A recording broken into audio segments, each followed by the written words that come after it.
Evidence has emerged that could change our understanding of the 9/11 terrorist attacks nearly 24 years ago. The evidence was turned over to the FBI in the weeks after 9/11, but as we first reported in April, it was never shared with the Bureau's own field agents or top intelligence officials. Why, after all these years, did this crucial information just surface? The evidence came to light as part of a long-running lawsuit against the Saudi government by the families of the nearly 3,000 people killed in the attacks, and it includes a chilling video of a Saudi national filming the U.S. Capitol. A voice on the video says in Arabic, "I am transmitting these scenes to you from the heart of the American capital, Washington."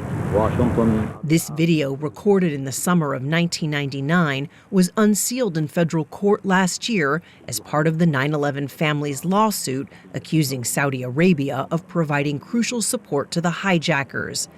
Exhibit A in their case, the man who made the video, Omar al-Bayoumi, who asked a bystander to film him in front of the Capitol. The FBI says Bayoumi was living in the United States on a student visa and being paid by a Saudi aviation company in California, despite not showing up for classes or work. Investigators say, in fact, Bayoumi was an operative of the Saudi intelligence service and had close ties to two of the hijackers. Capital time is 6 p.m. The video was filmed over several days.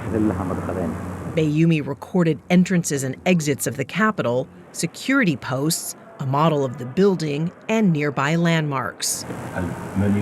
Bayoumi points out the Washington Monument and says, "I will get over there and report to you in detail what is there." He also notes the airport is not far away. What I see Bayoumi doing is going out and making a detailed video record of the Capitol from all its sides, and then conducting that 360-degree panoramic view. Richard Lambert is a retired FBI supervisor who led the initial 9/11 investigation in San Diego, where Bayoumi and the two hijackers lived prior to the attacks.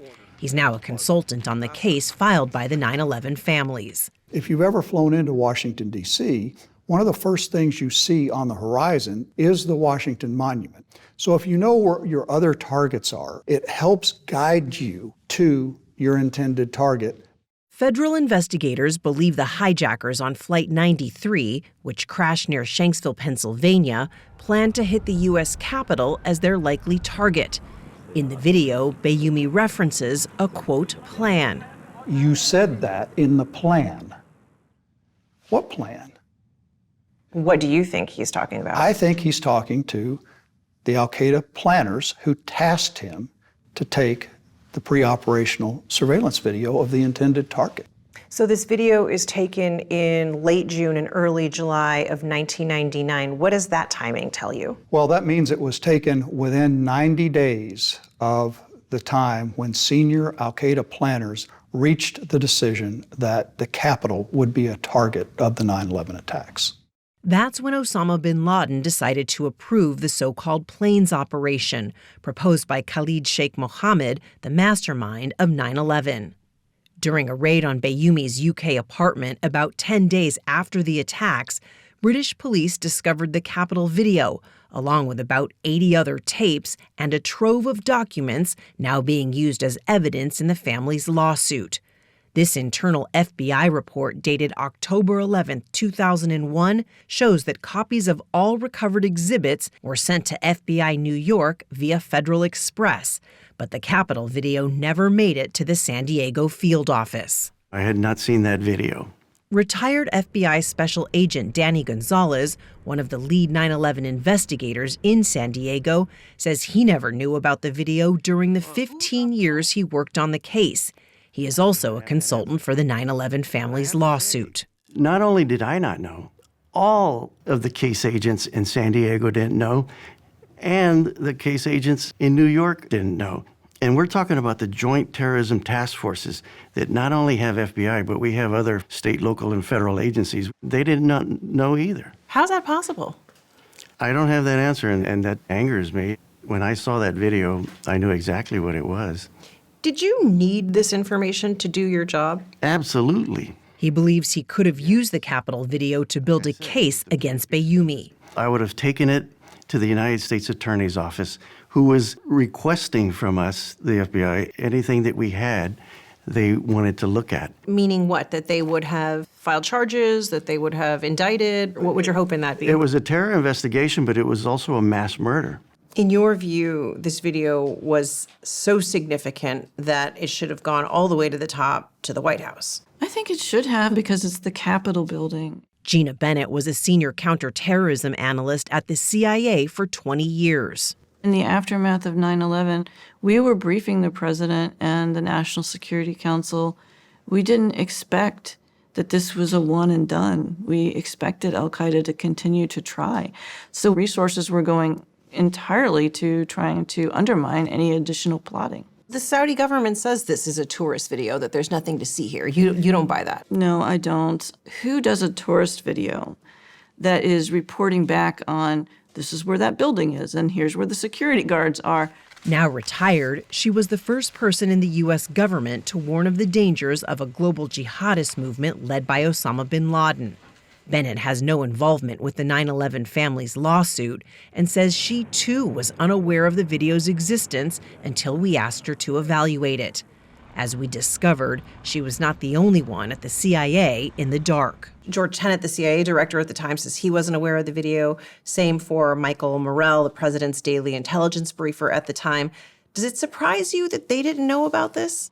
It does surprise me, again, because we're talking about the U.S. Capitol, and in the immediate aftermath of 9/11, Bayoumi was a suspect. A lot of people will see this video for the first time and think, how is it remotely possible that it's just coming to light now? Could it really have been sitting in a evidence locker room all of these years? It seems like a pretty epic failure. Well, I think it's a matter of, did they lose the evidence, or had they filed it away in a way that it would not have seemed relevant?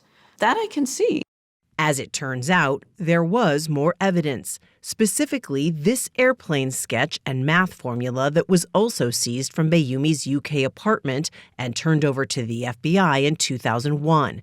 It was stashed away for more than a decade until Danny Gonzalez in 2012 got a phone call out of the blue from an FBI evidence technician in Washington. What did they tell you? They told me that they had these boxes with the name of Omar al-Bayoumi written on it, and they were sitting in a warehouse in Washington, D.C., and they were going to relocate these boxes or destroy these boxes, and they wanted to know if I wanted them, and I said absolutely. But as one of the lead investigators into these attacks, did you have any idea that this sketch had even existed before you got that phone call? No, I didn't.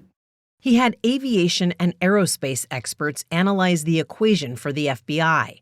Their conclusion: a pilot could use it to calculate the rate of descent to hit a target on the horizon.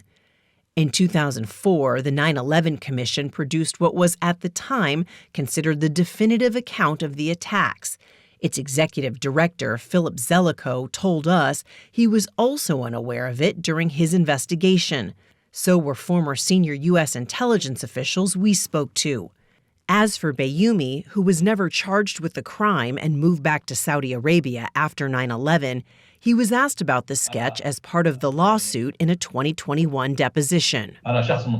He confirmed the sketch was his, but said he remembered little else about it, including his handwritten notes that say height of the plane from the Earth in mile and distance from the plane to horizon.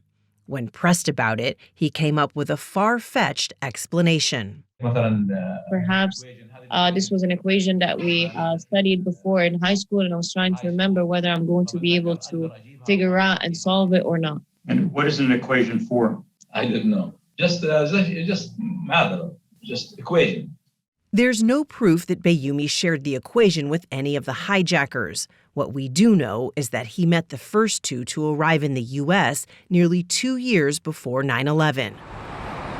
Bayoumi claims he met them in a chance encounter at a restaurant here on Venice Boulevard in Los Angeles. He then helped them move to San Diego, finding them a place to live in his own apartment complex, co-signing the lease, and helping them open a bank account. He even threw a party, which he also videotaped, capturing one of the hijackers on camera. He then introduced them to others who helped them obtain government IDs and enroll in English classes and flight schools. Bayoumi and the Saudi government say his actions were innocent, the result of a remarkable series of coincidences. Isn't it all possible in your mind that Bayoumi wasn't actually involved and all of this is pure coincidence, as the Saudis claim? No, I don't believe that for a second. Why not? Could have been a guy who just wanted to help his brothers adjust to a life in a new country. Who else did he help besides those two hijackers? I don't know of any, and I couldn't find any. Omar al-Bayoumi is living as a free man in Saudi Arabia. What do you think about that? Awful. Awful. He should be here under the court system. The 9/11 Commission concluded that Bayoumi was, quote, an unlikely candidate for clandestine involvement with Islamist extremists. Does that still hold? I think the 9/11 Commission is just not fully informed. It's not their fault, but it's not fully informed. So all the evidence you've seen, the material support, the Capitol video, the sketch, your conclusion is what? My conclusion is that Bayoumi was an al-Qaeda facilitator. He had sympathies with al-Qaeda, ideologically, and that he provided substantial support to these two individuals, these two hijackers, without which they may very well have been caught.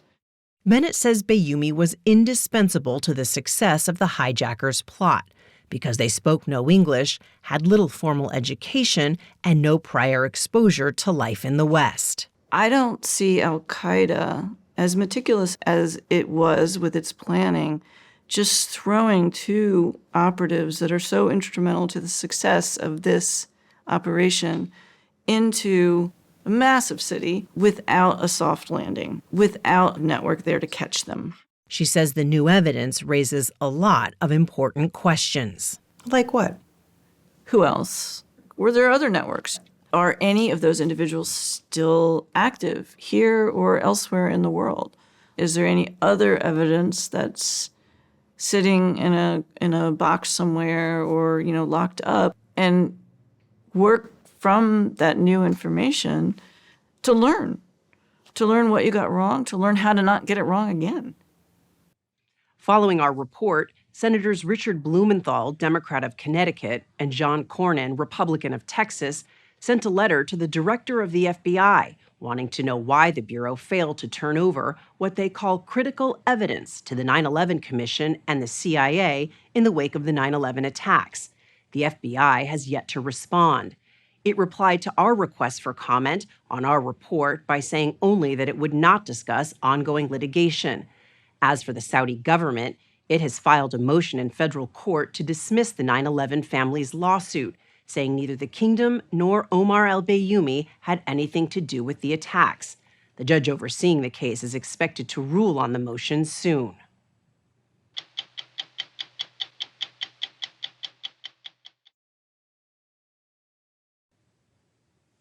This month, against all odds and expectations, the remains of 3 victims of the 9/11 attack on the World Trade Center were identified for the first time. After nearly a quarter century, the New York City Office of the Chief Medical Examiner announced that it had put names to fragmentary remains using the latest advances in DNA technology. As we first reported last year, not many are aware, but the medical examiner made a promise to identify the lost souls of 9/11, and that work has never stopped because more than 1,000 families still wait for word.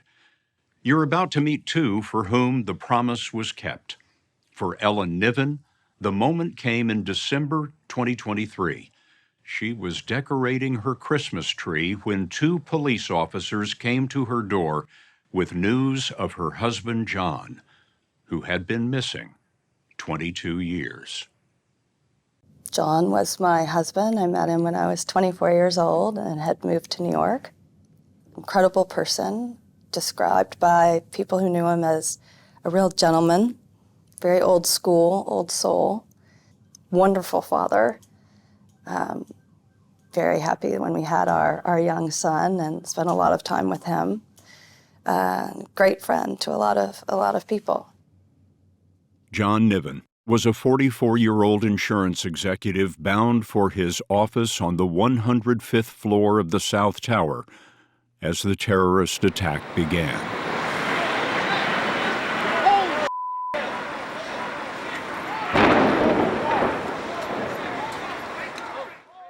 The first building was hit.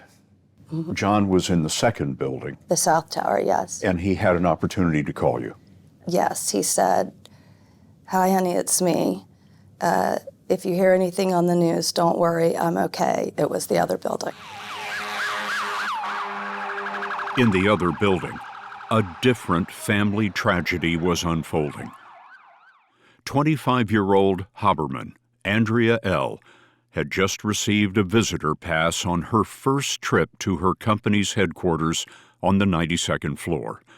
Back home in Chicago, Andy, as her family called her, had just been fitted for her wedding dress. What? In Wisconsin, her mother, Kathy, was watching the news. I was shocked, and I ran upstairs to wake up Gordy to tell him. And then I came back downstairs just in time to see the second plane hit. That was United Flight 175 as Gordon Haberman joined his wife. I threw a cup against the wall, I remember that. Thing is, we didn't know what tower she was in. We didn't know where she lived.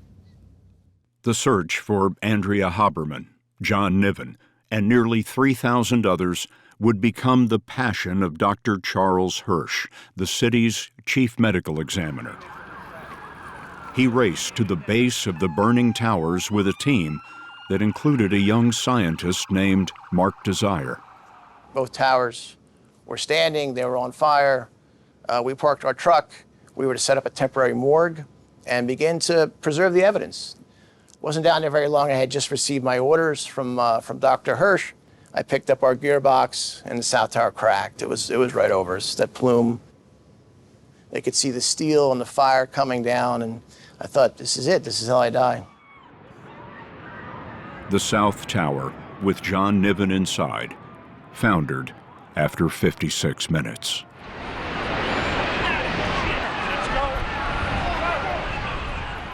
As you're running away from the collapsing South Tower, you were heading for a door in an adjacent building, and then you got blasted off your feet? Yeah, it just knocked me right out of my shoes. Never made it to the door, but it was enough to get me partially through the window, which really would save my life. If I was on the outside, everything that came down across my legs would have taken me out. The medical examiner's team survived. That's Mark Desire in the middle, in the green shirt. The North Tower, in the distance, is minutes from collapse. Andrea Haberman is inside.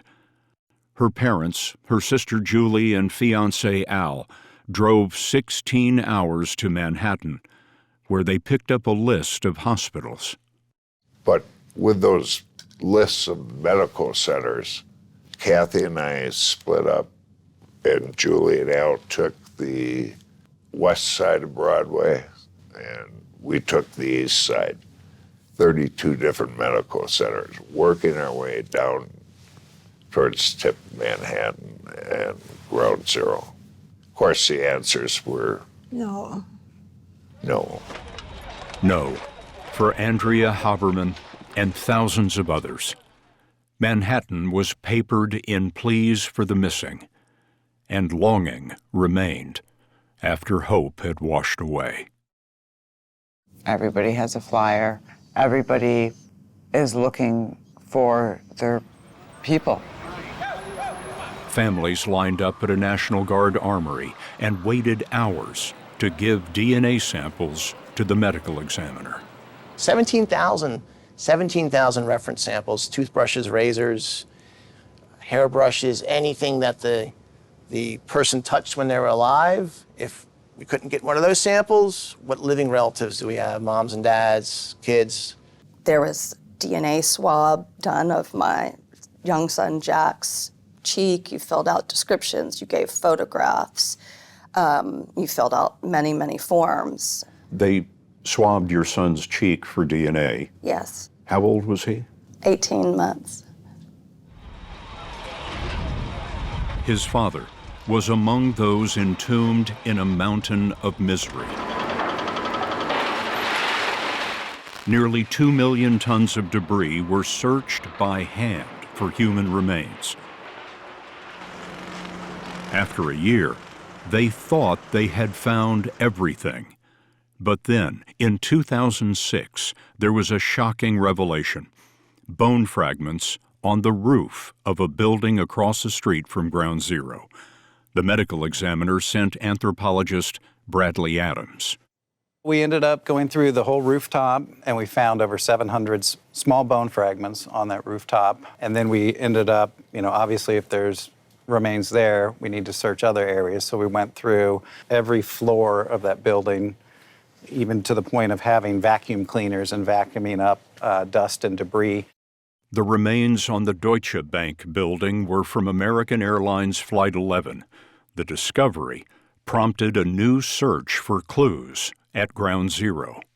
Computer floppy disks or golf balls or parts of office furniture that would be buried there. And if you're seeing that, then you know there's the potential there could be human remains mixed in with this World Trade Center debris. 5 years after the attack, Brad Adams began collecting 18,000 tons of excavation material over the course of a year. 75 anthropologists washed it through screens. How many human remains did you find in that project? There was the 700 on Deutsche Bank, and then over 1,000 more were found during the sifting operations. Altogether, the total World Trade Center remains came to 21,905. The recovery efforts have been monumental, and this was an unprecedented event. As you know, this is the greatest mass murder in the history of the United States. Today, Dr. Jason Graham is New York City's chief medical examiner. He inherited this promise made by his late predecessor, Charles Hirsch. As long as there are families who are continuing to seek answers, this work will continue. What's the scope of what's left to be done? There were 2,753 victims, homicide victims. 60% of those individuals have been identified. 40% are left to be identified. 40% comes to 1,100 victims with no identified remains.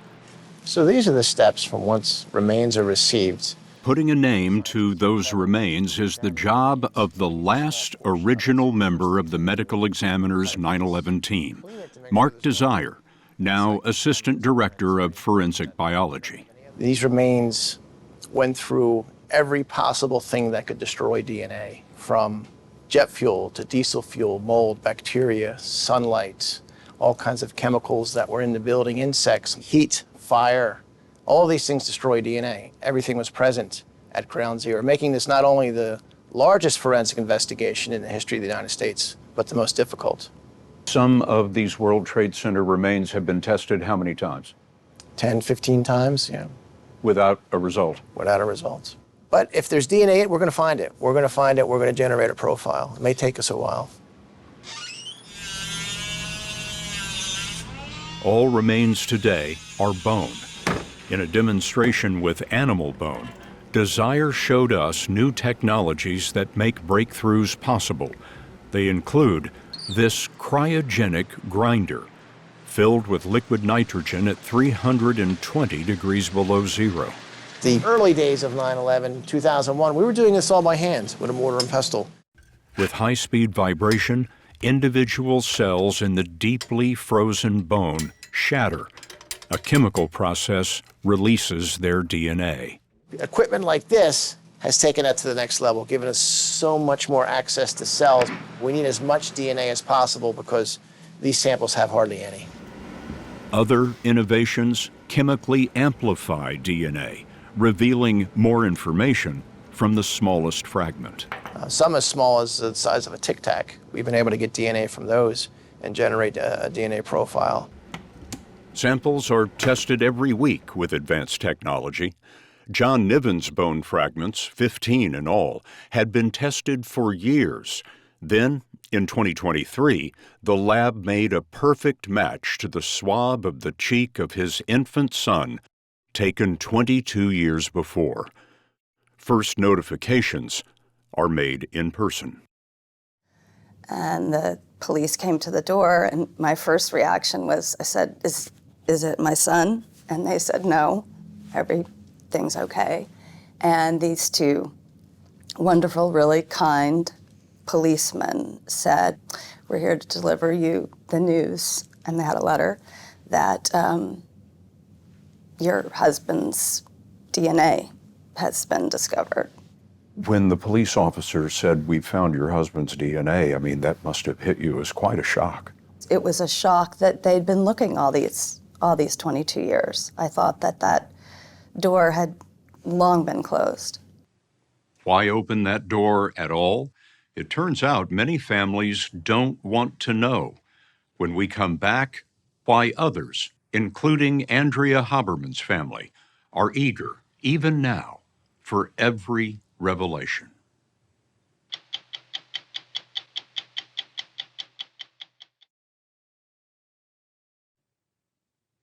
About half of 9/11 families have told the medical examiner that if their loved one is identified today, they don't want to know. Time has lightened their burden of grief.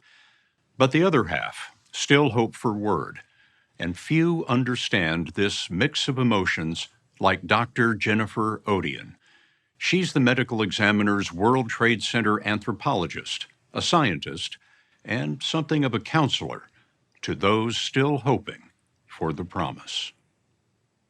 Shock, I would say, is the first response, typically, just because of how many years have gone by. They weren't necessarily expecting to get that new identification, any identification for some families.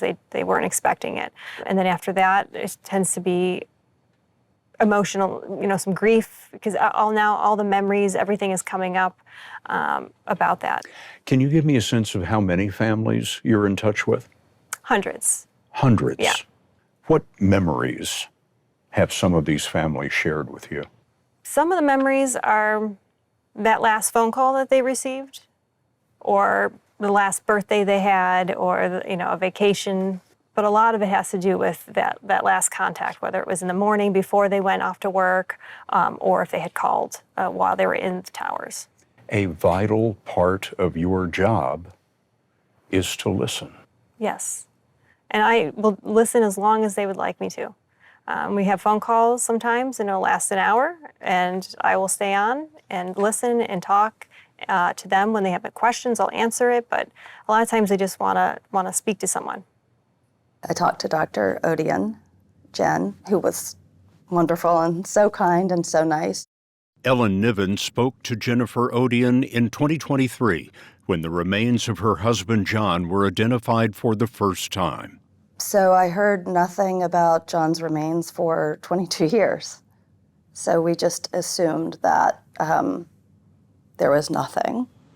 We buried a box of mementos, photographs, and a letter that I wrote, and a drawing my son had done, and then nothing. She remarried and had 2 more boys. Her son, Jack, was 18 months old when his father died. Now aged 25, Jack let his mother tell the story of how his father's identification struck them differently.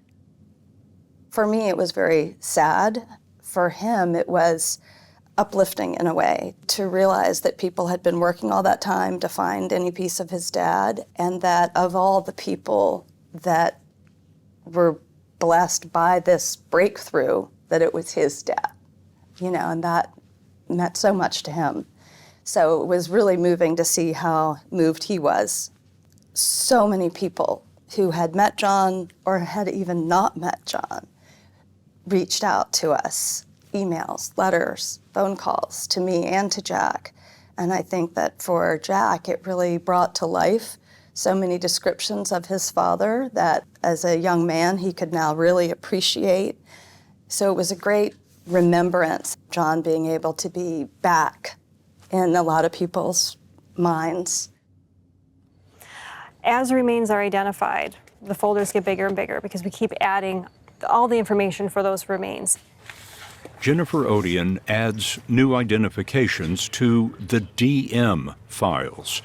No one knew what to call 9/11 the day it happened, so the ME settled on Disaster Manhattan. There's one folder for each murder victim, 2,753. This is an inventory of all of the remains found for this one person. Correct. Such things here as rib, vertebra, sternum, found over months and years. Correct. This indicates that about 50% of this body was recovered. Roughly, yes. And it's a very rough estimate. We're trying to understand how many of the remains have been identified, how much of that individual is there, what are the chances that more remains will be identified? Because those are questions that families will ask. Families have a choice. They can ask a funeral home to pick up a remain vacuum-packed like this, labeled with an American flag, or they can leave the remain in the custody of the medical examiner. I tell them that they don't have to make that decision right now. They can call back in a month, a year, 2 years, 10 years, and we can then have those remains transferred over to the funeral home that they choose. You are keeping track of the remains that precisely. Oh, absolutely. We know where every single remain is. How do you do that? We have numbers associated with all remains. So every remain that was recovered has a specific unique number associated with it. Number 18,756 is the most recent remain of Andrea Haberman. Andrea. The Habermans have asked to be told of all new identifications. For them, each reminder of their daughter is a stepping stone through a void. Isn't that beautiful? That Gordon Haberman calls missing. It's hard to describe missing to other people, but it's deep inside you. There isn't a day that I or we don't think of her. Help me understand what it means to you to have had Andrea's remains identified. If Andrea could face what she had to face, how could I not want to know what happened to her? Today, he's 74. His relationship with the medical examiner has spanned 11 notifications, plus the amazing discovery of the relics of Andrea. When you went through these things for the first time, what did you see? What did you think? How terrible it must have been.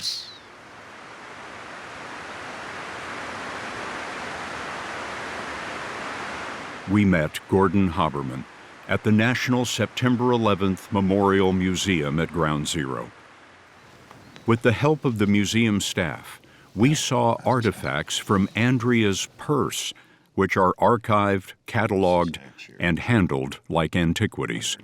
He received them in 2004 from the NYPD in a meeting with officers and a priest. They wanted to know if I needed any help processing that, and I was actually more concerned at that time how I'm going to keep these from my wife. He feared his wife's pain, so he locked the bag in a desk drawer which he did not open for 7 years. In 2011, they donated to the museum the collection of a quarter century ago. This is the phone that we kept calling. Her flip phone. It didn't work. A pager, driver's license, and the last photo of her life. The visitor ID that captured Andrea's spirit minutes before she was gone. And that was our Andrea. And she was going to go on to do great things, and she wanted grandchildren. Her house was such a pride. She loved her Al so much. You can see it in her smile. Oh, yes. You can see it in her face. Yes. He brought Andrea's identified remains home to Wisconsin, but he believes her other remains, still unidentified, are in the museum behind this wall and a verse by the poet Virgil. No day shall erase you from the memory of time. Many museum visitors don't realize, but this is the outer wall of the medical examiner's repository for 9/11 remains. We're in what was the basement of the North Tower. Yes. And this is completely out of the path of the museum. It's hidden around the corner. Yes. Next to the repository, this is the entrance to the Office of the Chief Medical Examiner Family Reflection Room. The room and repository have never been seen by the public. Families only can call a number on the door which summons an escort, often Dr. Jennifer Odeon. So the visits are different every time. Some families are very emotional, and I'll sit in with them for an hour and just hear stories, and I'll walk around with them until I know that they're okay, and then I leave the room completely so they have the space to themselves. This must be a burden to you. I don't consider it a burden. It's tough. I definitely have moments of feeling very emotional and needing to step back, but when I talk to a family and they say thank you, how grateful they are with our continued work, that a question I've answered helped them in some way, it makes it all worth it. Gordon Haberman invited us inside as his guest. No camera, but we were allowed to record the audio. We found a small sitting room and a window into the repository for human remains. The window we're looking through looks like it's about 5 feet wide and 3 feet or so tall. Just a single window and a single wooden bench in front of the window. With permission, we gave our notes to an artist who sketched the view through the window that joins the family room to the repository. A loved one, sitting on the bench, sees a deep, austere, white room with rows of dark wooden cabinets 8 feet tall. They hold about 10,000 remains, both known and unknown. It is, in a sense, a private national shrine. After you. Why do you come here after all these years? I feel close to my daughter. She wasn't meant to be here, but she's here. The repository in the museum, which stands between the reflecting pools, seems like the right place, Ellen Niven told us, for her husband, John. Have you been here often? I have been here often. She has visited the pools over the decades to run her fingertips over her lost husband's tribute. And yet, she is surprised how the endless effort to actually find him allowed her to feel once again the embrace of a nation's devotion. My first reaction was to tell people, did you know that all this time they have been sifting through these remains and researching for over 20 years? What an incredible thing. John had another moment in all of our lives. So that was something I'm incredibly grateful for.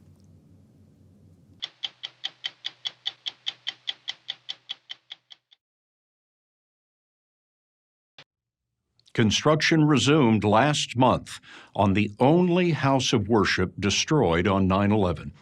As we reported last spring, the faithful have spent nearly 20 years struggling to rebuild St. Nicholas Greek Orthodox Church into a national shrine at Ground Zero.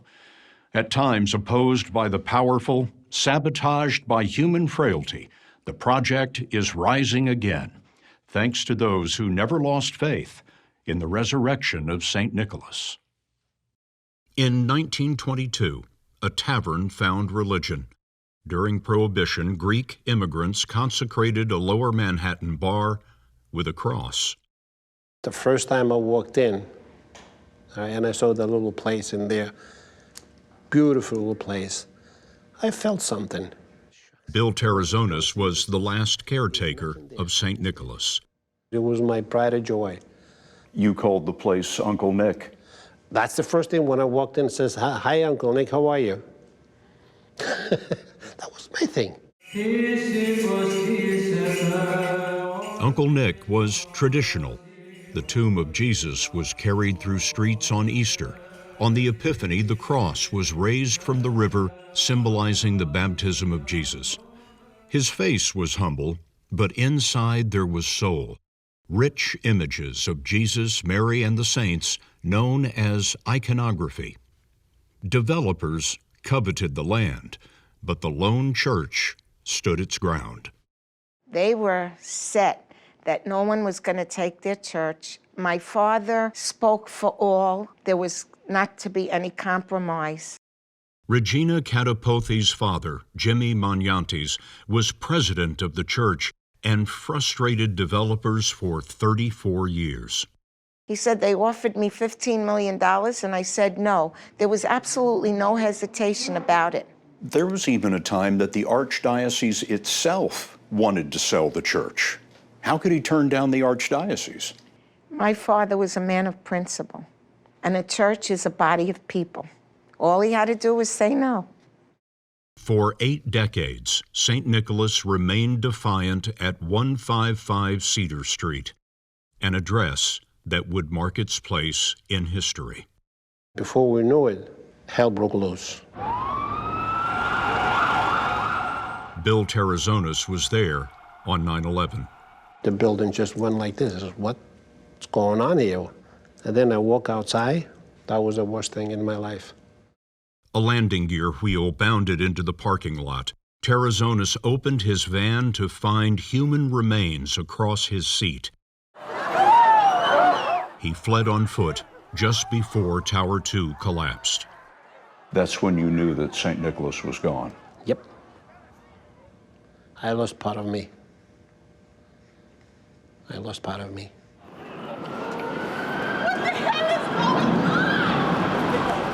The days that followed yielded only fragments.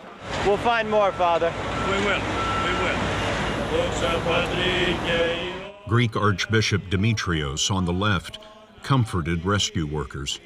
God bless all his people and what they do. A group of workers came and they said, "We would like to ask you to pray for us."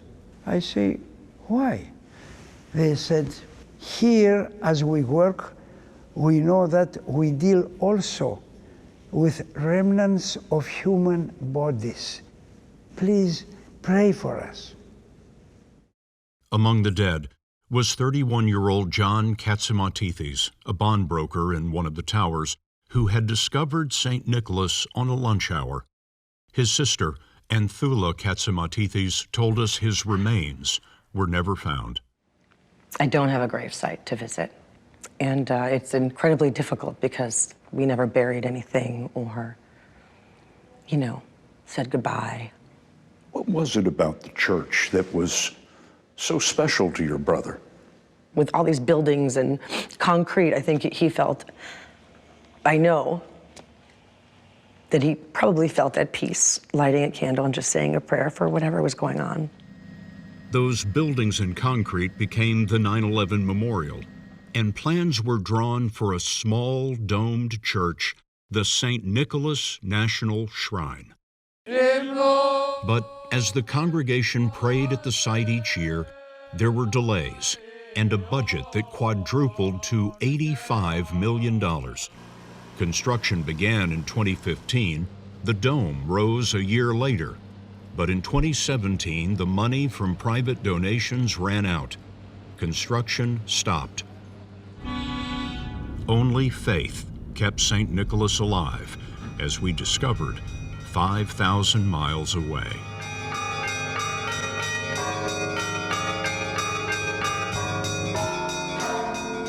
On the Greek coast, Mount Athos is a hermit peninsula of 20 ancient Orthodox monasteries. Behind the walls of the Xenophontos Monastery, work on St. Nicholas never wavered. Xenophontos is one of the oldest monasteries on Mount Athos. The first historical witness we have is from the year 998. Father Jeremiah hails from a town named for a saint, San Angelo, Texas. This is where God wanted me, and here I am. You've been here how long? 22 years. The Xenophontos Monastery is a fortress against time. About 50 monks live at this monastery. There's traditional tasks, or what we call obediences in the monastery. The monks who work in the refectory, the monks who work in the garden, the monks who work among the olive trees, among others. We have, of course, the iconographers, who are very, very cultivated and have really mastered their art form. Master iconographer Father Lucas is painting the iconography for the new St. Nicholas in the old craft of egg tempera. God has called me to do this work, to communicate the spirit of Mount Athos to the people. Father Lucas granted us an early look at 56 icons for the project. He painted St. Nicholas by tradition as the patron of seafarers, lifting a man from a violent sea. But what's troubling these waters is 9/11. I personally want this church, through the iconography, to open up a new horizon for people, that they will come away with hope. If this happens, the icons have fulfilled their purpose. Near Father Lucas's studio, we met the designer of the church at Ground Zero, Spanish architect Santiago Calatrava. He'd been to Mount Athos twice before for inspiration. You know, I wonder, what does an architect see when we walk through this courtyard? I believe, you see, that you do not need to be an architect or know a lot about the history of architecture to feel architecture. It's like music or something like that. You have just to open your heart. For St. Nicholas in Manhattan, his inspiration came from the Hagia Sophia, the former Orthodox Church in Istanbul.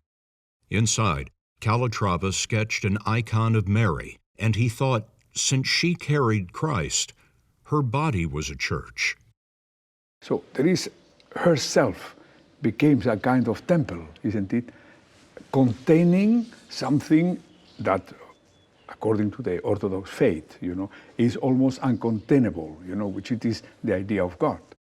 The vestments of the new St. Nicholas will be white marble, crowned with a translucent dome.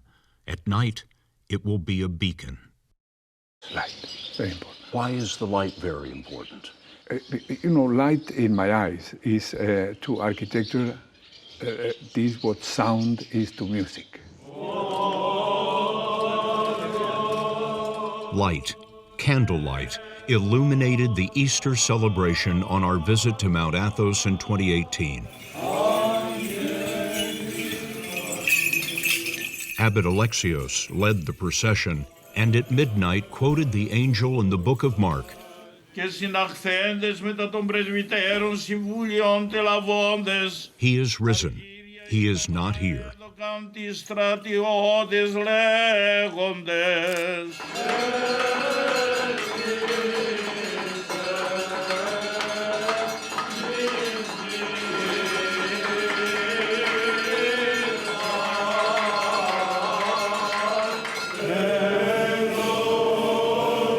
In the sanctuary, chandeliers were propelled into orbits to symbolize the joint celebration on earth and in heaven.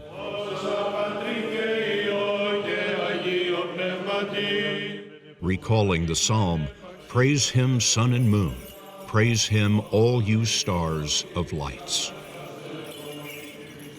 But in Manhattan, there has been little sound or light since construction stopped in 2017. An investigation into finances revealed that millions meant for St. Nicholas were spent on other expenses of the Archdiocese. About $3.5 million was used elsewhere by the Archdiocese, is that correct?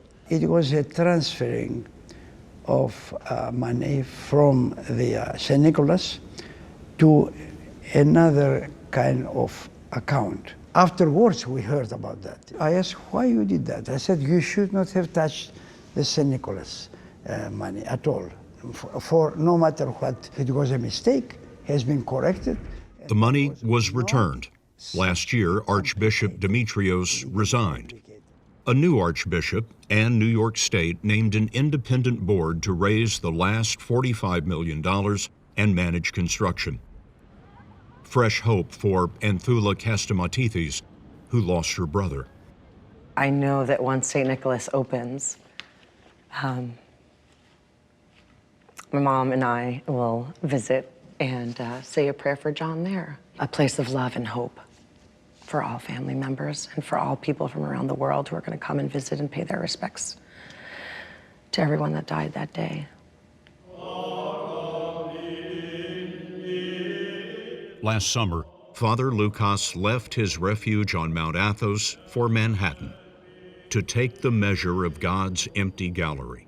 He told us the walls anticipating his paintings represent the most important work of his life. The feeling is familiar to Regina Katapothes, whose father had refused to sell the old church. I'm in it for my dad and for everybody else that has gone and perished, and hoping with their last breath that they would be able to see St. Nicholas rebuilt. 100 years from now, what will that little church on the plaza say to the world? That the good of mankind can conquer evil, no matter what.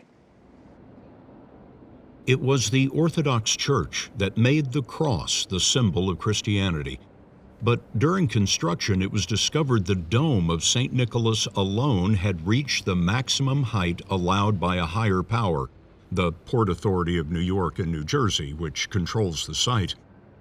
In another act of salvation, officials decided a few more feet of heaven could be spared. If all goes well, and it rarely has, St. Nicholas will be born again next year on the 20th anniversary of 9/11, a monument to death and life and unremitting faith. For most Christians, today is Easter Sunday, a day of resurrection, of the triumph of light over darkness. And although Orthodox Christians won't celebrate Easter for another month, it is an Orthodox place of worship that comes to mind. St. Nicholas Greek Orthodox Church and Shrine in Lower Manhattan. We told the story of the resurrection of St. Nicholas back in 2020. Once a tavern, the church lived in the shadow of the World Trade Center and nearly died under its rubble on September 11, 2001. Kept alive only by the faith and hope of its tiny congregation and the charity of a much wider community. Today, the new St. Nicholas, its dome aglow with an inner light, sits at the edge of the World Trade Center, resurrected and alive.